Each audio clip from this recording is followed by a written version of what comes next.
No importa. Mi esposa sí, ¿por qué? ¿Por qué no? Mi esposa no alza la mano. Ahí en la universidad conocí a mi esposa. Si me da tiempo más adelante les platico cómo cayó redondita ante mí, ante mis encantos. Y empezó con mentiras.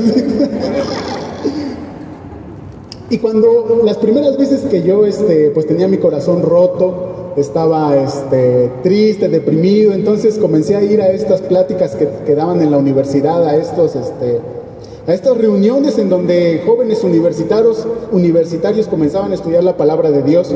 Y entonces recuerdo que un hermano un día, hablando de este tema, se acercó conmigo y me dijo: en la vida, en toda tu vida, hay dos cosas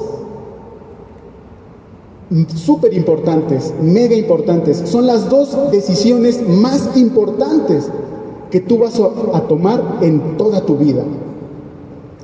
La primera decisión es aceptar a Jesucristo como único y suficiente Salvador. Y la segunda es con quién te vas a casar, pero la segunda me la dijo ya así como que, la segunda es con quién te vas a casar. La primera y la más importante es aceptar a Jesús como tu único y suficiente Salvador. Si nosotros no entendemos la magnitud y la importancia y la relevancia que tiene el entender y realmente comprender que nosotros somos pecadores y que necesitábamos a un Salvador, entonces quizás las demás decisiones que tomemos en nuestra vida no van a ser tan efectivas, porque es como una pieza de Legos en donde tú vas poniendo la primera, y la primera es la más importante, la primera es la base, como en el juego de Jenga. Si esa torre que tú construyes empieza mal construida, empieza chueca, entonces conforme tú vayas avanzando en la vida y vayas escalando, pues eso se va a poner cada vez más complicado, de tal manera que en el futuro, cuando crezcas, si tú quieres poner una pieza, dígase una decisión en tu vida, si la base no está bien puesta, el resto de las decisiones tampoco van a estar bien puestas.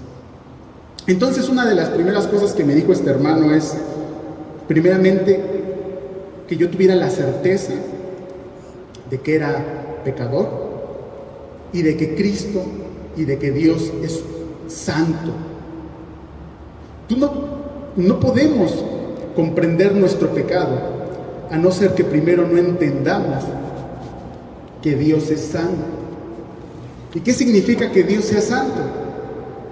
Que Él está apartado de todo mal, los teólogos tienen una palabra para denominar esto, que es la omnibenevolencia de Dios, la santidad de Dios. Es decir, que Dios es totalmente santo, totalmente pulcro, blanco. Por su mente nunca ha pasado a cometer alguna fechoría, jamás ha hecho ninguna maldad. Es totalmente inmenso. Y incluso la palabra dice que es santo, santo, santo es el Señor. Y cuando tú entiendes esto, hermano, que Dios es totalmente santo, y que tú, o en este caso, que yo entendí que era pecador, entonces es como si me hubiera caído un balde de agua fría. Porque no importa qué tan pecador seas, no importa si eres un pecador de los peores o un pecador chiquito, no importa, porque es como si tuviéramos esa mancha de pecado. Y entonces no importa si tu mancha es del tamaño de toda tu ropa, no importa si todas tus vestiduras son negras, o no importa si tus vestiduras son blancas, pero tienes una pequeña mancha así chiquitita, Dios es totalmente santo. Y la santidad y la naturaleza de Dios exige que no puede estar delante de pecadores. Pero aquí hay otro elemento más en nuestra teología revelada, que es que Dios es amor, que Dios es puramente amor.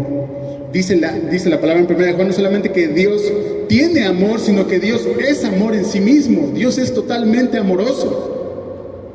Y entonces, al ver este dilema de hombres reunidos en su pecaminosidad, Dios pudo optar por aplicar esa justicia, por aplicarnos justicia a nosotros, porque dentro de los atributos de Dios, uno de los atributos bastante importantes es que además Dios es justo. ¿Y qué es la justicia? Bueno, yo estudié leyes ahí en la universidad y a mí me enseñaron en una de las primeras clases que la justicia es dar a cada quien lo que le corresponde, dar a cada quien conforme a sus actos, dar a cada quien conforme a sus obras. Entonces, si yo hice maldades, si yo me porté mal, si yo hice las cosas mal, lo justo es que yo reciba un pago por eso. Y Dios es totalmente justo. Y mi pecado merecía un castigo, merecía un pago justo, un pago efectivo. Pero recordemos que también Dios es amor. Entonces, dice la Escritura que en su infinito amor, Juan 3:16, de tal manera amó Dios al mundo que dio a su Hijo unigénito, para que todo aquel en él cree no se pierda, sino que tenga vida eterna. Y ahí está la solución a nuestro conflicto. La solución a nuestro conflicto es Jesucristo.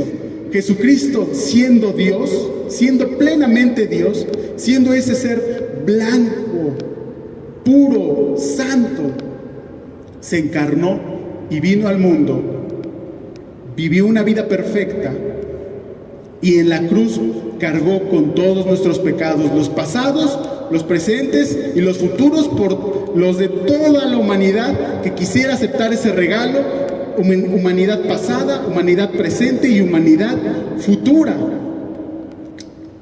De tal manera que si tú aceptas, y dice la palabra que si tú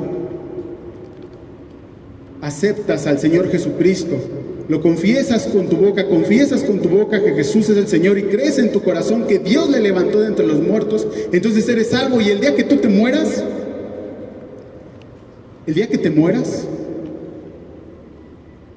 entonces vas a llegar delante de Dios y Dios no me va a ver a mí, Mauricio, lleno de pecado, lleno de manchas, lleno de negrura, sino que va a ver a su Hijo. Porque la sangre de Jesucristo me ha cubierto. Y entonces aquí viene otro término jurídico, que es la imputación. ¿No? Ese es un término que se ve en el derecho penal, cuando tú le imputas un delito a una persona, ¿no? Al imputado, al investigado. Pero la palabra de Dios también usa esa palabra, la palabra imputación. Es decir, que en la cruz Dios imputó nuestro pecado a Jesucristo. Nuestro pecado lo puso en Jesucristo y lo castigó. Y la santidad de Jesucristo fue imputada a nosotros. Entonces nosotros ya no recibimos castigo, sino bendición, sino vida eterna. Y si tú no entiendes esta primera decisión que debes de tomar en tu vida, la segunda quizás no tendría sentido para ti. Y quizás, al igual que en el mundo y en la cultura, podría parecerte extraño por qué los cristianos se casan con otros cristianos y por qué tienen reuniones y por qué hablan de estos temas y por qué lo estudian. Porque no han entendido el primer punto, no han entendido que yo merecía un castigo, que yo merecía el infierno y que Dios me ha dado la eternidad. Vamos a leer, acompáñenme a leer Segunda de Corintios 5:21. Segunda de Corintios, capítulo 5, versículo 21.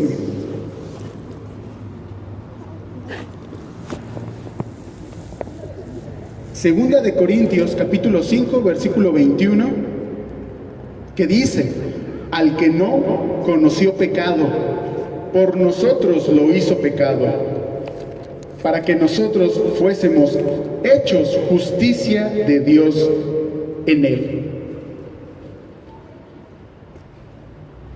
para quien no conoció pecado, es decir, Jesucristo. Jesucristo no vio, nunca pecó. Jesucristo tuvo una vida perfecta, una vida santa, y murió en la cruz y resucitó al tercer día. Y esto es evidencia para nosotros y para el público en general de que Dios vindica a Jesucristo. Dios respalda todas las palabras que dijo Jesús.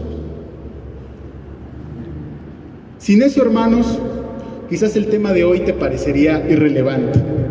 Pero si tú ya tienes bien puesta tu fe y bien hecha tu decisión de que efectivamente Jesús es tu único y suficiente Salvador, entonces la segunda decisión del día de hoy, la segunda decisión más importante del día de hoy va a tener todo el sentido para ti. Y es, entonces, ¿con quién me voy a casar? Entonces, ¿con quién me voy a casar? Y dice la palabra, Segunda de Corintios, seguimos en Segunda de Corintios, capítulo 6, versículos 14 y 15. Segunda de Corintios 6, 14 y 15. No os unáis en yugo desigual con los incrédulos, porque ¿qué compañerismo tiene la justicia con la injusticia? ¿Y qué comunión la luz con las tinieblas? ¿Y qué concordia Cristo con Belial? ¿O qué parte el creyente con el incrédulo? Han de saber, y si ustedes tienen el día de hoy su Biblia electrónica, su Biblia digital, si ustedes buscan en la lupa que tiene su Biblia y ponen la palabra noviazgo, no les va a salir nada, no les va a salir ningún resultado. Y entonces ustedes van a decir, bueno, entonces si el tema de hoy es el yugo desigual y el noviazgo, ¿cómo es que nos vamos a adentrar en este tema si la Biblia ni siquiera habla de esa palabra? Bueno, con este versículo. Y cuando el apóstol Pablo estaba escribiendo esta carta y estaba hablando del yugo desigual, él tenía en mente la ley mosaica, específicamente en Deuteronomio, que dice que no debes juntar al buey y a la burra y los debes unir en un yugo, y está prohibido, y estaba prohibido para los israelitas arar la tierra con dos animales diferentes. Porque ustedes han de saber que obviamente un buey y un burro, si tú les pones una cornamenta con un objeto pesado y afilado para que parta toda la tierra, pues entonces ese surco va a estar desperfecto. Ese propósito el agricultor tenía un propósito. Ese propósito era sembrar una semilla para que diera un fruto. Pero este agricultor usó animales de diferente especie, lo que provocó que ese surco no estuviera bien hecho, y entonces no se cumplió el objetivo. Y el apóstol Pablo retoma esta ley en Deuteronomio y le da una aplicación práctica, que es que no nos podemos unir a los incrédulos y poner por objeto un mismo fin, porque ese fin no lo vamos a cumplir. Si tú tienes, dígase, a un novio, a una novia, a un esposo o esposa, o incluso a algún compañero en una empresa, tú emprendes un negocio, tú emprendes una empresa con alguien que no es cristiano, pues dice la palabra que posiblemente eso no vaya a resultar bien.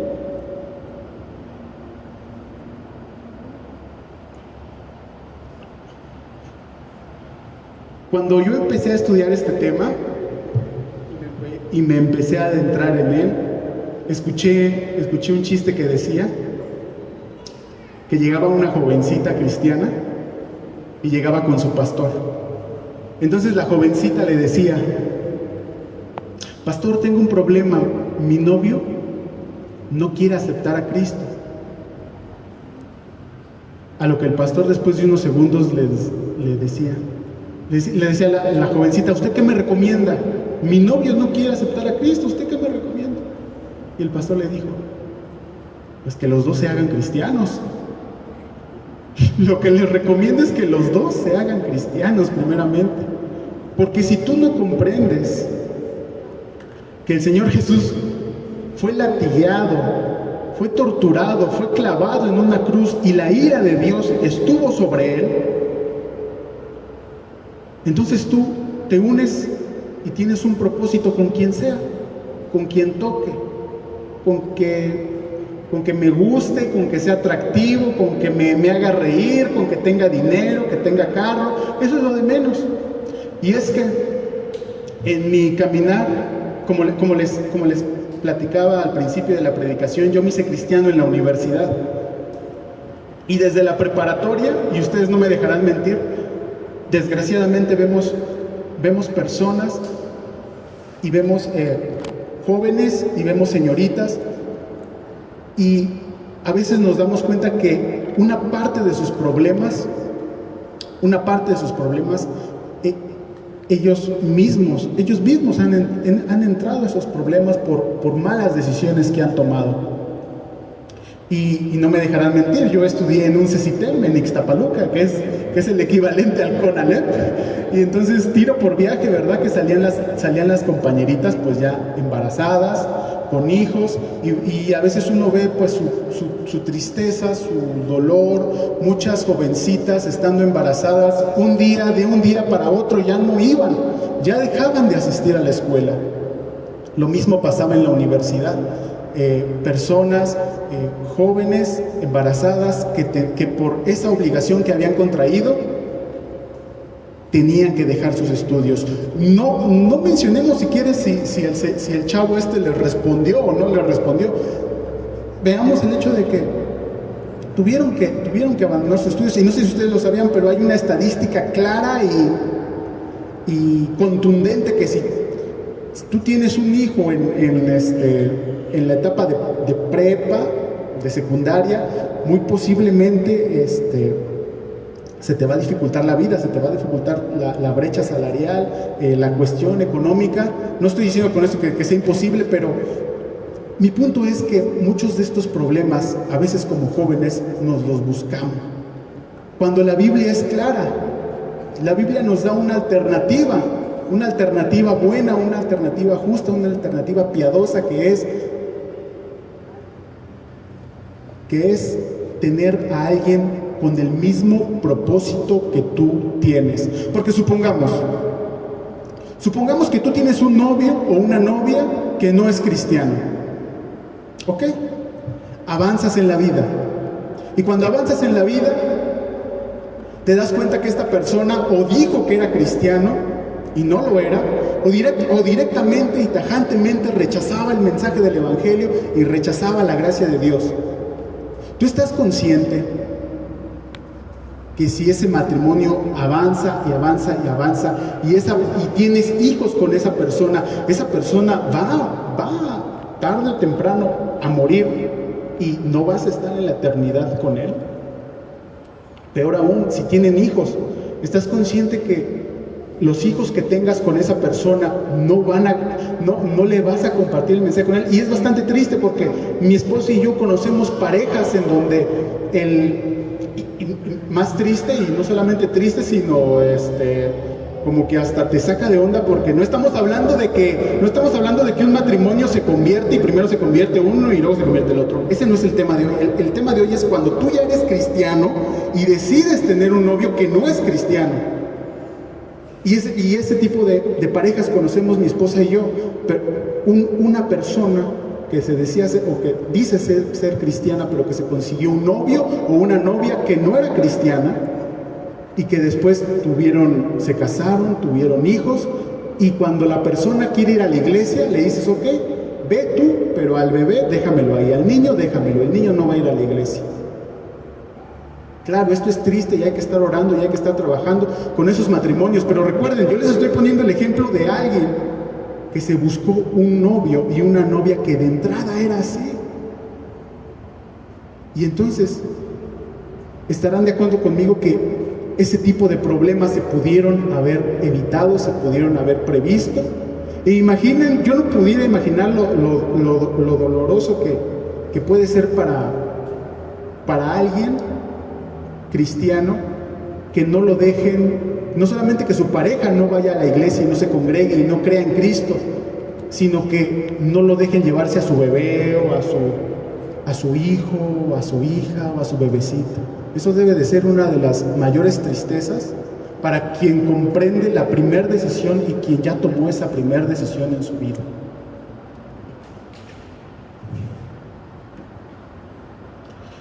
¿Cuál es el propósito del noviazgo? ¿Cuál es el propósito del noviazgo? ¿Perdón? El matrimonio, exactamente. Qué bueno, es el matrimonio. El propósito del noviazgo es llegar al matrimonio. Respuestas incorrectas, pasármela bien. Respuestas incorrectas, ir al cine. Respuestas incorrectas, platicar con alguien. Respuestas incorrectas, tener compañía. Respuestas incorrectas, tener relaciones sexuales. Respuestas incorrectas. Hay muchas respuestas incorrectas cuando de jóvenes nos planteamos si vamos a tener un novio, y desgraciadamente nos dejamos guiar por la cultura, por lo que dice la cultura, por lo que dice la sociedad.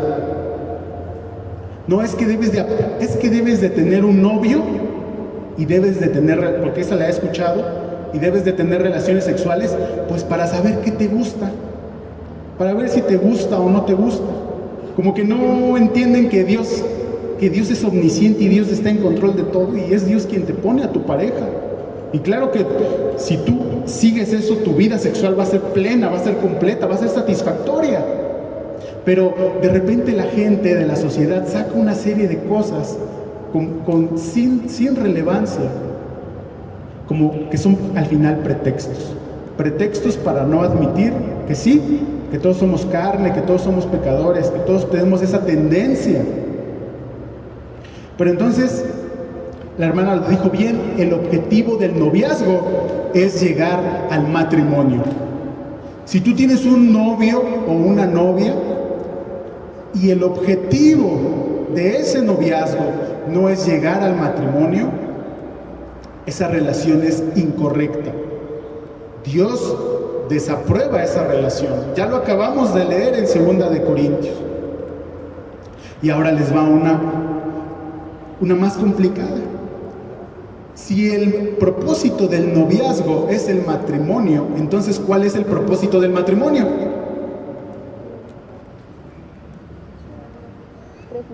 Son varios, ¿verdad?, los propósitos que tiene el matrimonio.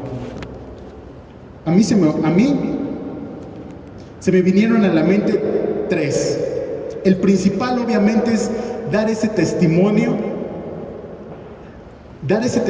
al mundo y a los creyentes de la relación que tiene Cristo con su iglesia, de la relación que tiene el esposo, Jesucristo, con su iglesia. Ese es el principal propósito. El primer y principal propósito es glorificar a Dios, darle la gloria a Dios. Otro propósito es conformarte a la imagen de Cristo, porque dice la Escritura que hierro con hierro se sacan filo, dependiendo de la versión que tú leas. Entonces, otro propósito que tiene el matrimonio es que tú cada vez te acerques más a la imagen y a la estatura del varón perfecto que es Jesucristo. Y otro propósito más es no caer en la fornicación. No caer en relaciones sexuales fuera del matrimonio, relaciones sexuales indebidas. Ese y muchos otros propósitos hay detrás del matrimonio. Y ahora, hay que decir que a su edad no necesariamente deben de tener novio, o no necesariamente deben de tener novia, como se los hacen saber sus amigos o como se los hacen saber sus compañeros. Y si ya tienes un novio y una novia, y este novio y esta novia es creyente, este novio es cristiano, esta novia es cristiana y es una mujer piadosa y el hombre es un hombre creyente, entonces, aún si esa persona no es creyente, te invito a que nos hagamos 4 preguntas. 4 preguntas nos vamos a hacer si tú tienes un novio o una novia. Y la primera pregunta es, ¿para qué lo quiero? ¿Para qué quiero tener un novio? ¿Para qué quiero tener una novia. Ya hemos visto que hay respuestas bastante incorrectas, como ir al cine, ir a comer, pasear, pasarla bien, hacer otras cosas que Dios desaprueba. Tu primer objetivo, si tú tienes un novio y una novia, tu primer objetivo debe de ser llegar al matrimonio. Debe de ser llegar al matrimonio, casarte con esa persona, para darle la gloria a Dios, para darle su lugar a Dios. Pero otra pregunta que también te debes de hacer es, ¿tengo la madurez espiritual para tener novio? Les adelanto las preguntas. Las preguntas son tres. ¿Tengo la madurez espiritual? La segunda es, ¿tengo la madurez física? Y la tercera es, ¿tengo la madurez económica? Y entonces vamos a ver estas tres preguntas. La primera entonces es si tengo la madurez espiritual. ¿Con qué propósito quiero tener un novio? ¿Quiero honrar a mis padres? ¿Quiero honrar a mis pastores con su consejo? ¿Quiero honrar a Dios? O por lo contrario, solamente quiero pues entretenerme, ¿verdad? Porque todos tienen novio y dicen que está bien padre y está a todo dar, pero entonces tú debes de tener un propósito, tú debes de tener dominio. Eso es otra cosa bastante importante. Si tú vas a tener un novio o una novia, tú debes de tener dominio propio. Y es por eso que les digo, ¿tengo la madurez espiritual para tener dominio propio? Porque hay que tener madurez espiritual, dominio propio, inteligencia y discernimiento para saber que si mi novio me dice a las 9 de la noche que me lance hacia su casa porque vamos a ver una película en Netflix, no vamos a ver una película en Netflix. Ni siquiera tiene internet la persona. Ni siquiera tiene computadora. ¿Cómo van a ver una película en Netflix a las 9 de la noche? Entonces, nosotros, me incluyo como jóvenes, nosotros como jóvenes debemos de tener la inteligencia, el discernimiento y la madurez espiritual para tener un novio, para tener una novia. La otra cosa que hay que tener y que hay que discernir es que hay que distinguir entre el enamoramiento y el amor. Como ustedes saben y como ya algunos científicos nos han explicado, cuando nosotros estamos enamorados y enganchados con una persona, tenemos una conexión aquí en el cerebro y nuestro cerebro empieza a lanzar químicos, pero prontamente esos químicos se van y entonces queda algo que o es amor o no. Quizás solamente era pasión, quizás solamente era enamoramiento.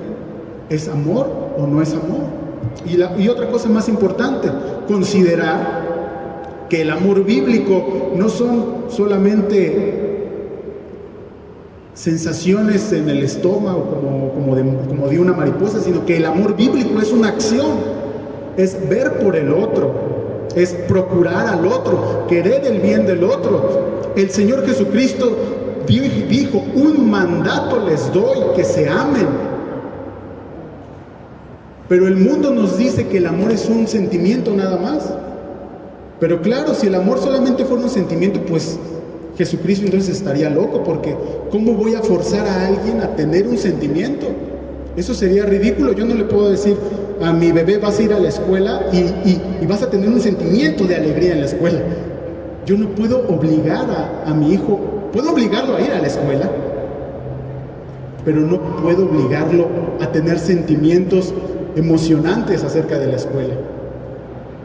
Sin en cambio, este concepto de amor que el mundo nos da y que el mundo nos vende, nos dice que el amor es una cosa maravillosa que se siente en el cerebro y te da alegría y te da cosquillas en el estómago, cuando Jesucristo fue claro y efectivo al dar un mandato de amar al prójimo. Entonces, estamos claros que amar no es únicamente un sentimiento, sino es una acción. Nosotros debemos de tener eso bien en cuenta si tenemos un novio.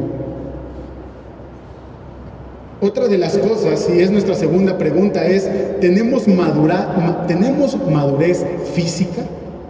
¿Tenemos madurez física para tener un novio o una novia? Y es que en ocasiones a veces parecería como que simple lógica. A veces parecería como que simple lógica. ¿Por qué? Porque resulta que yo tengo 12 años, o 13 años, o 14 años.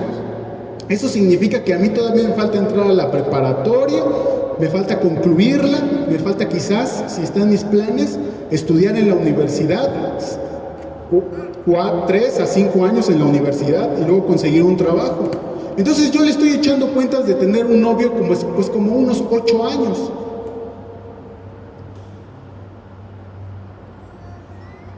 Entonces, claramente habemos hermanos y personas en general que no tienen la madurez todavía física para tener un novio, para tener una novia. Recordando que el novio y la novia es llegar al matrimonio. Descartando que te la pasas bien, que sales, que ta. Si tú tienes como objetivo esto, pues entonces obviamente tú no tienes la madurez. Pero además hay otra cosa. Quizás tú ya cumpliste la mayoría de edad, pero todavía no tienes esa expectativa de entrar a trabajar. Quizás o no quieres entrar a trabajar, o no has podido conseguir un trabajo, o todavía estás en vías de estudiar la universidad. Entonces nuevamente estamos hablando de que te faltan unos 2 o 3 años y ya llevas con tu novio quizás unos 3 o 4. Entonces estamos echando cálculos como para 6 o 7 años más de noviazgo. ¿Ustedes creen que eso sea correcto?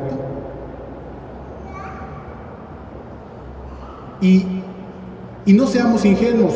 ¿Ustedes creen que van a aguantar 6, 7 años sin caer en fornicación con su novio o con su novia? Todas estas preguntas nos las debemos de plantear si nosotros en verdad queremos tener un novio o queremos tener una novia. Y la última, que está muy relacionada con esta última parte, es: ¿tengo la económica? Mi esposa y yo conocíamos una pareja de novios que ya llevaba bastantes años de novios, como 4 o 5 años de novios. Y entonces nosotros les preguntamos, bueno, ¿y qué pasó? ¿Por qué no se han casado? ¿Por qué no se van a casar? ¿Qué onda? 5 años ya, pues ya no, aquí les organizamos algo rápido y nos vamos al registro civil, cuesta como 1,500 pesos casarte en el registro civil. Y me decían, no, es que nos falta la casa, es que nos faltan los muebles, es que nos falta el trabajo, es que nos falta incluso la empresa, porque estamos proyectando aquí una empresa y nos falta hacerla crecer. Entonces, pues echándole cuentas ya les faltaba bastante. Entonces aquí hay una recomendación bien práctica, que es ni irse tan muy, ni tan. Tener lo básico, tener lo básico, pero no querer tenerlo todo. Porque a veces uno dice, es que si me tengo que casar, tengo que tener ya casa. Y que sea en la zona rosa, por favor. Que no me gentrifiquen. Y conocimos, mi esposa y yo, parejas así, parejas que querían tener el trabajo, la casa, el dinero ahorrado y una fiestototota para entonces poder casarse. No se casaron nunca, cortaron. Esa pareja cortó, jamás se casó por esos planes.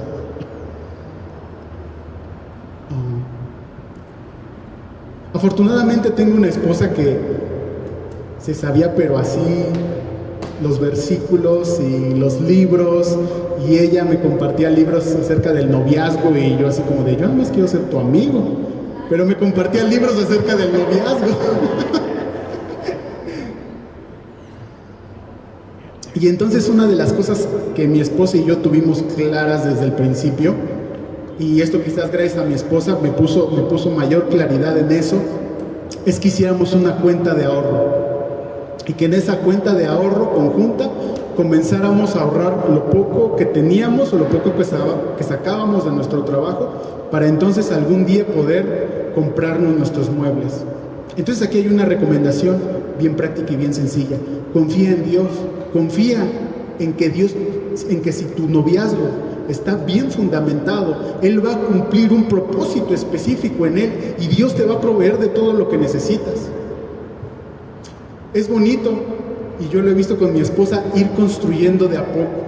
Primero, cuando nos casamos no teníamos televisión, fue lo último que compramos. Incluso hicimos una lista de las cosas más prioritarias que tenemos que tener hasta la menos prioritaria. La más prioritaria, la cama, y la menos prioritaria, la televisión. Y ahí en medio estaba que el refrigerador, que la mesa, que las sillas, y le empezamos a meter ahí dinero. Pero hay otras personas que quieren una casa, que quieren ya de entrada la casa, ya de entrada el carro, ya de entrada la motocicleta, ya de entrada el terreno, cuando en realidad también nosotros debemos de discernir, y esto va para los que ya tienen esa posibilidad económica de quizás tener unas 2 o 3 rentas, tienen la oportunidad de tener una cama y todavía no se han casado.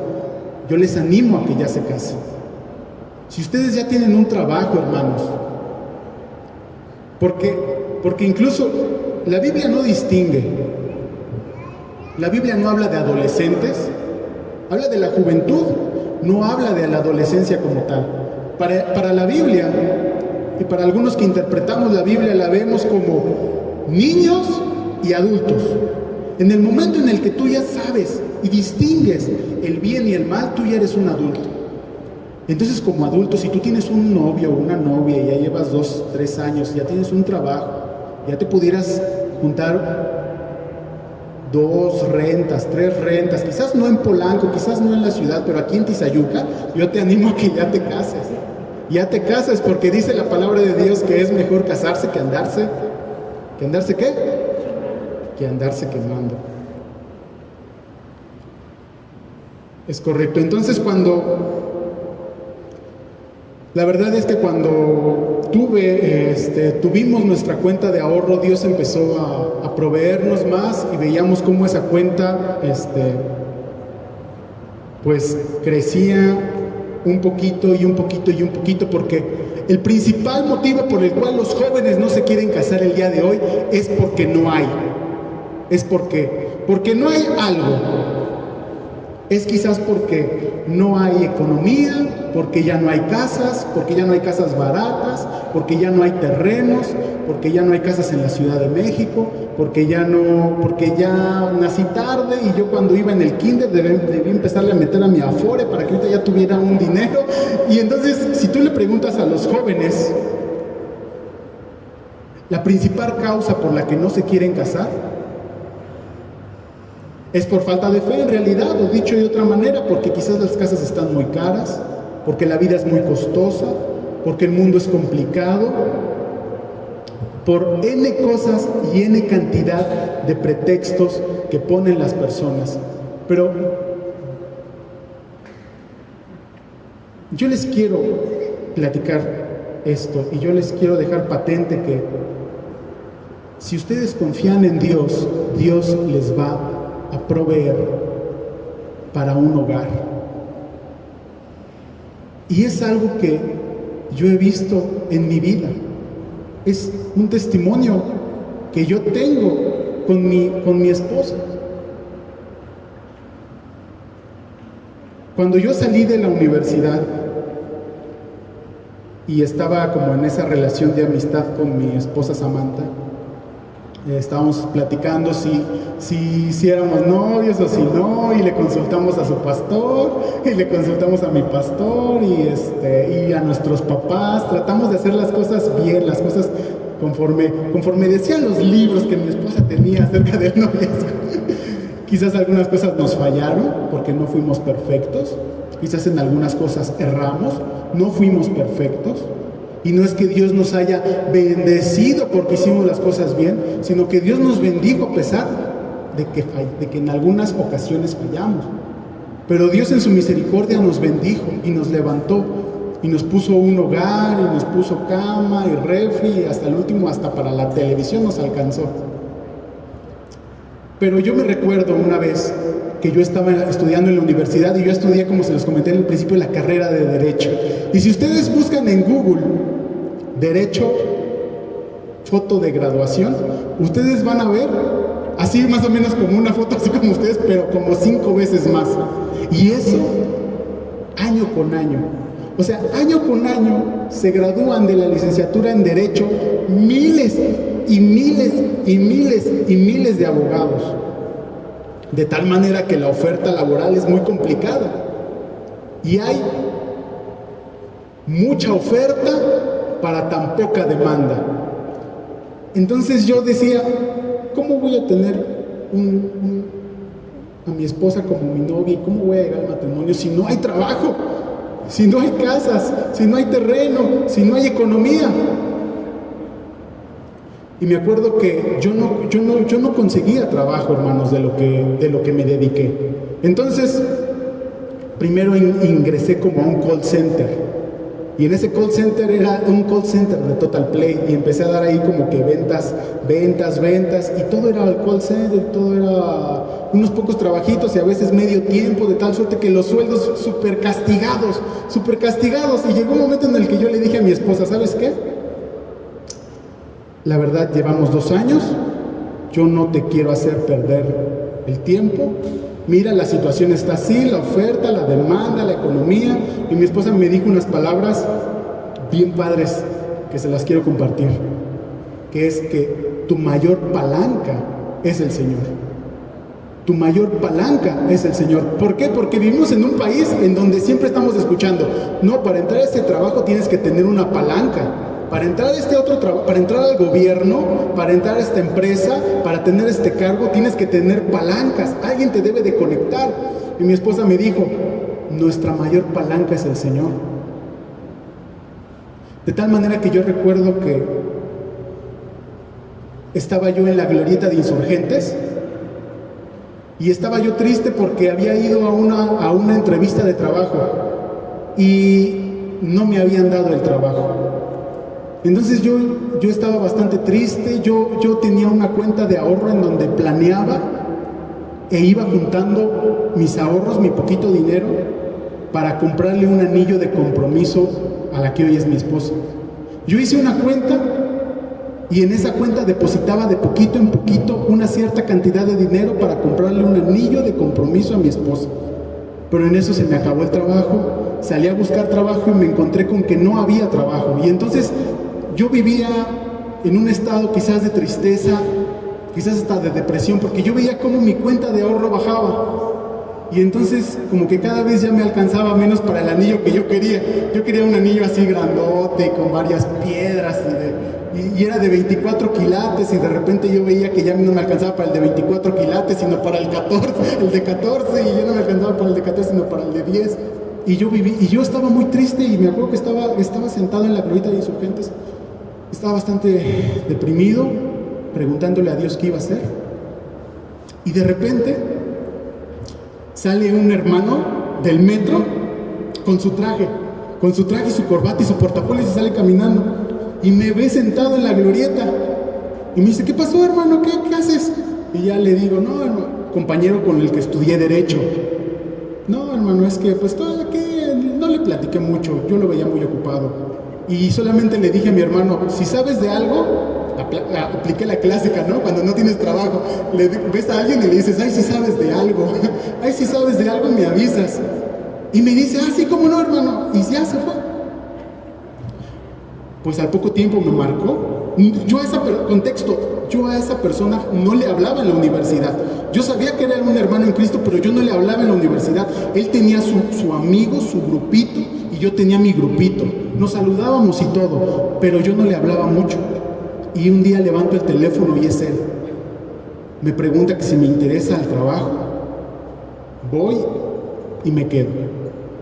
Y a partir de ahí, Dios, la verdad es que fue un sueldo decoroso que me permitió ahorrar. Y este hermano me decía, ¿sabes? Yo tengo muchos amigos no cristianos, y también incluso tengo familiares. Incluso cuando a mí me dijeron en el trabajo que recomendara a alguien, a mí me pasó por la cabeza recomendar a N cantidad de personas. Incluso mi propia familia me dijo, no, recomienda a tu primo, recomienda a tu hermano, recomienda tal. Pero yo dije, no, yo siento en mi corazón que tengo que recomendar a este hermano. ¿Cómo explican eso? Para mí me queda claro, nuestra mayor palanca es el Señor. Y para finalizar, hermanos, quédense con ese ánimo, quédense con esa alegría, quédense con esas ganas de tener un noviazgo en Cristo, de tener un matrimonio en Cristo. La verdad es que no hay nada más hermoso que tener una familia en Cristo. Les comparto, yo cuando yo cursaba la prepa y la universidad, mis papás se llevaban bastante mal. Afortunadamente se han hecho cristianos y su relación va mejorando, pero había golpes, había insultos, había gritos, había jalones, y algunas veces yo no quería llegar de la universidad a mi casa porque sabía que iba a encontrar puros problemas. Y quizás tú estás en esa posición igual que yo, que hay días en los que no quieres llegar a tu casa porque sabes que tus papás están peleados, porque sabes que tus papás se gritan.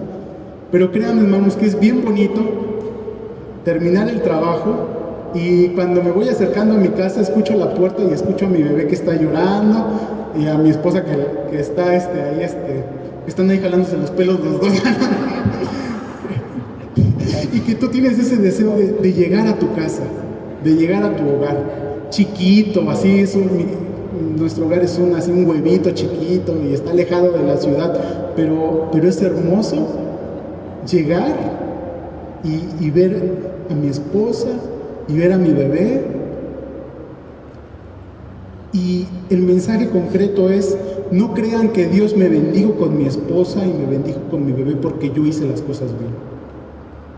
No, Dios me bendijo porque Dios es misericordioso, Dios es bueno, Dios es hermoso, hermanos. Entonces, la reflexión del día de hoy es, aunque suene bastante funable, si tú tienes un novio, una novia que no pinta que no es cristiano, y que si es cristiano no pinta para casarte, pues de una vez, córtale, porque tú vas a seguir tú vas a seguir escalando en esa relación y más dura va a ser la caída. Es el mensaje que tenía para compartirles a todos ustedes. Vamos a concluir con una oración para finalizar. Acompáñenme. Amado Señor, te damos las gracias por este mensaje, Padre. Perdóname, Señor, si hay alguna inexactitud que dije, algún error, alguna equivocación. Haz que mis hermanos únicamente guarden en su corazón y en su mente las palabras sabias, Señor, las palabras contundentes, y dales no solamente los oídos para escucharlas, sino también la sabiduría para ponerla en práctica. Te damos las gracias, Señor, y por favor ayúdanos para que este día esté lleno de diversión y lleno de muchas risas. Te lo rogamos en el nombre de Jesucristo. Amén.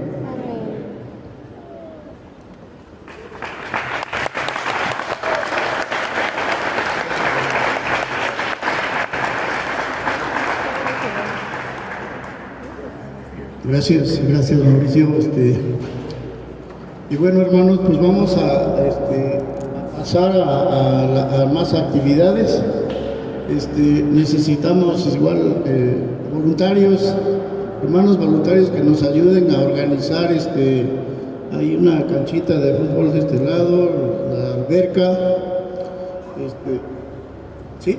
Ok, mis hermanos nos van a ayudar a organizar no sé, a lo mejor algún torneo aquí, como dijeron, iglesia con iglesia, ¿verdad?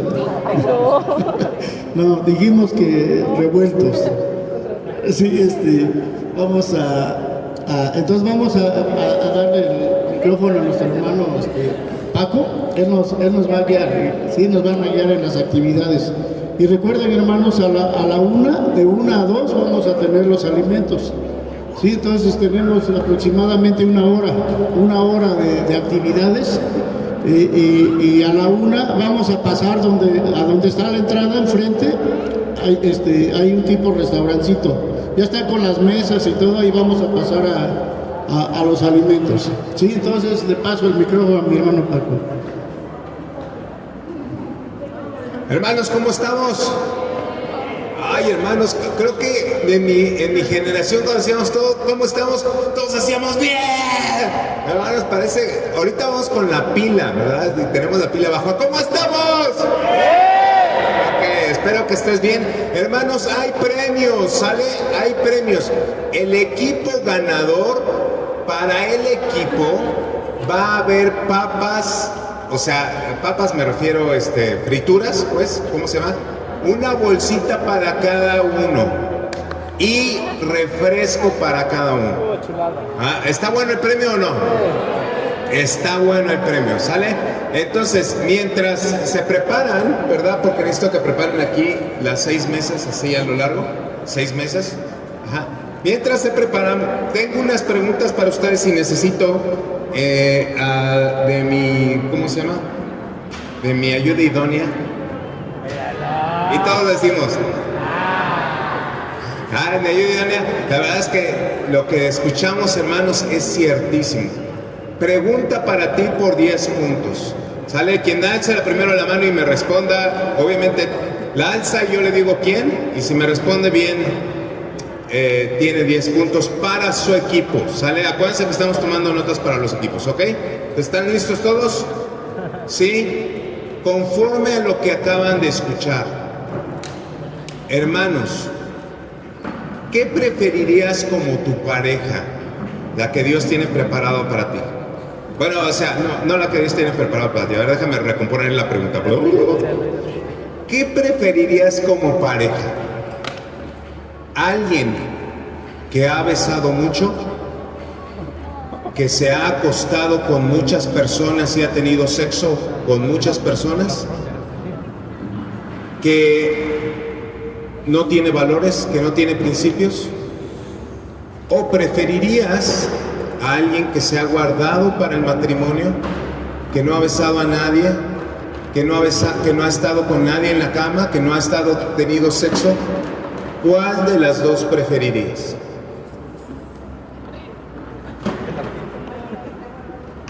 ¿Alguien que qué? Que se haya guardado. ¿Ah? Bueno, ¿de qué color es? Rojo. Hermano, tu pareja quiere lo mismo de ti. ¿Escuchaste lo que dije? Tu pareja quiere lo mismo de ti. Quiere que te hayas guardado. Quiere que no hayas besado a nadie, sino hasta ese momento en que Dios haya puesto tu pareja para ti, que te hayas guardado puro y que no hayas tenido nadie en una relación sexual indebida. ¿Sale? Entonces, punto para el rojo. Aplauso, por favor. Pero tengo también otras preguntas para ti. Espero que hayas puesto atención a la conferencia porque preguntas para ti. ¿Sale? Mientras se preparan los juegos. Hermanos, por 10 puntos, dime cuáles son esas 3 cosas que habló a nuestro hermano en cuanto a la madurez que deba tener una persona. Dime esas 3. Aquí levantaron la mano. Estás primero allá y si no la contesta bien, el hermano que está a tu lado. Fuerte porque no escucho. Pero fuerte, como si tuvieras voz. ¿La primera qué? Glorificar a Dios. Pero estuviste muy cerca, ok. 3 cosas en cuanto a la madurez que debe tener una persona. A ver. Muy bien, aplauso fuerte. ¿Eres del color? ¿Color?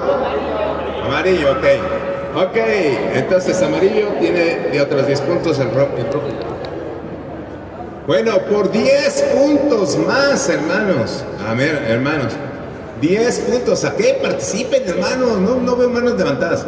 A ver, yo debería estar así viendo un chorro de manos y ¡ay! ¿Quién levantó la mano primero? Ok, 10 puntos. Dime la diferencia entre amor y enamoramiento.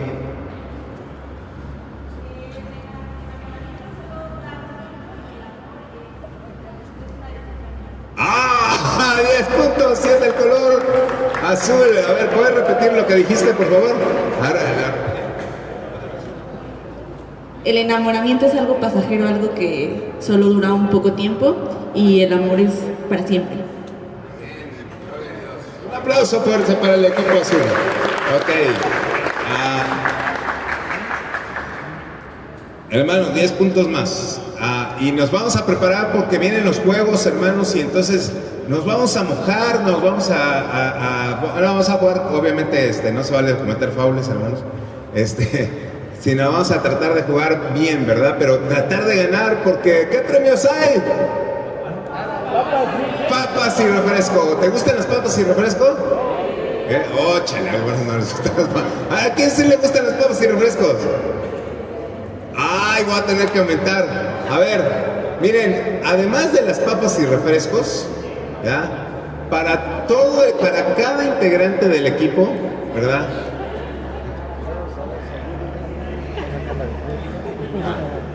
Bueno, ¿qué les gusta del Oxxo? A ver, ¿quién dijo chocolates?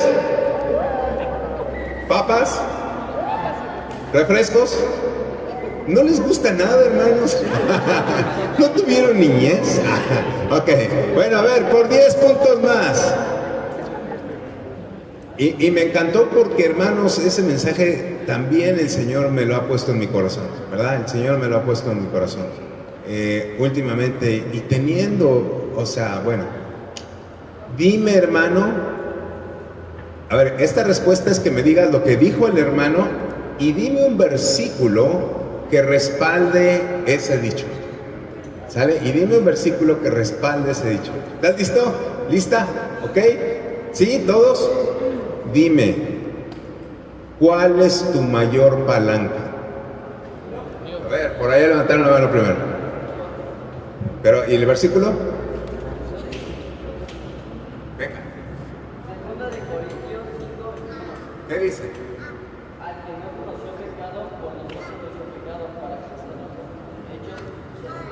Amén, bueno, muy bien el versículo.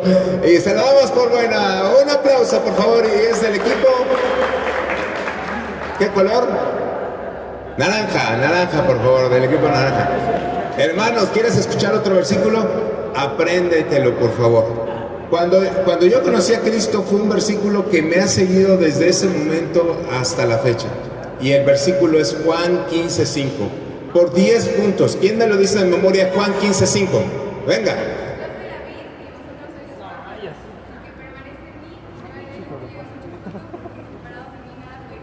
¡Bravo! Muy bien. Vamos a pedirle que nos los diga, por favor, que no lo escucharon algunos. Y entonces, fíjate lo que dice el versículo, ¿sale? Yo soy la vid y vosotros sois los pámpanos. El que permanece en mí y yo en él, este lleva mucho fruto, porque separados de mí nada podéis hacer. Juan 15:5. Amén. Yo soy la vid, ¿verdad? Yo soy el tronco y vosotros sois los pámpanos, las ramas. El que permanece en mí y yo en él, este lleva mucho fruto, porque separados de mí, todos juntos, nada podéis hacer. Uy, hermano, no se lo aprendieron. A ver, porque separados de mí, nada podéis hacer. ¿Podemos hacer algo separado de él? Pero con él, hermano, lo podemos todo. Creo que fue una excelente conferencia, hermanos, y espero que esto te quede en tu corazón. Que quede en tu corazón que con él lo puedes hacer todo. A ver, ya vamos a las últimas 2 preguntas. Por 10 puntos, hermanos. Por 10 puntos. Dime, a ver, de este lado están ganándose todo, hermanos. A ver, alcen la mano. Dime, ¿cuáles son las 2 decisiones más importantes de tu vida? A ver, primero hacer. Muy bien, el equipo azul está arrasando. Aceptar a Cristo, ¿verdad? Es lo más importante, hermanos. Si no hay alguien aquí que haya conocido a Cristo todavía, si aún no has nacido de nuevo, acércate por favor con nosotros, ¿verdad? Le voy a pedir a los líderes que alcen su mano, por favor. Todos los líderes alcen la mano. Ya se nos fueron los líderes, pero bueno, aquí hay uno, aquí hay otros, ¿verdad? Por favor, si no has recibido a Cristo en tu corazón y el día de hoy dices, oye, esto creo que es importante, quiero más explicación. Fíjate algo que dijo nuestro hermano, ¿verdad? Que es bien importante. No lo resaltó quizá, pero quiero enfatizarlo. Hermanos, las mejores decisiones en tu vida las vas a tomar cuando tengas la información correcta de primera mano, al momento justo Cuando tengas la mejor información a primera mano en el momento justo, filtrada, obviamente, ¿verdad? Que vas a tomar las mejores decisiones en tu vida. Y esto que dijo el hermano es completamente cierto, ¿verdad? Escuchen, hermanos. Y es una información bien importante para tu vida. La mejor decisión en tu vida, entonces, ¿cuál es? Aceptar a Cristo, recibir a Cristo en tu corazón, ¿verdad? Creer en Él. Si tú haces esta decisión el día de hoy, hermano, va a ser la mejor decisión que has hecho en tu vida. Si aún no lo has hecho y quisieras hacerlo, acércate, por favor, que no pase el día de hoy sin que hayas hecho esta decisión. Y si ya la tomaste, hermano, la segunda mejor decisión, ¿cuál fue? Elegir a tu pareja, ¿verdad? Ok, ya la última pregunta, ¿verdad? La última pregunta. Vamos a permitir que la última pregunta la haga mi pareja. Ok. Ok. A ver, 3 características que tiene Dios que vimos al inicio de esta conferencia.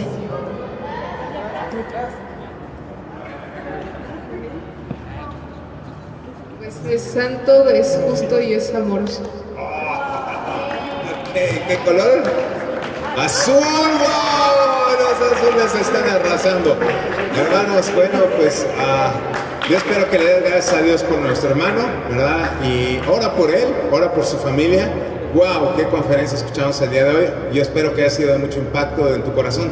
Si lo fue para mí, hermano, tómalo y agarra este mensaje que hoy recibiste y llévalo siempre en tu corazón. Así que, hermanos, les voy a dar, porque tenemos juegos de agua, ¿verdad? Que nos vamos a meter a la alberca.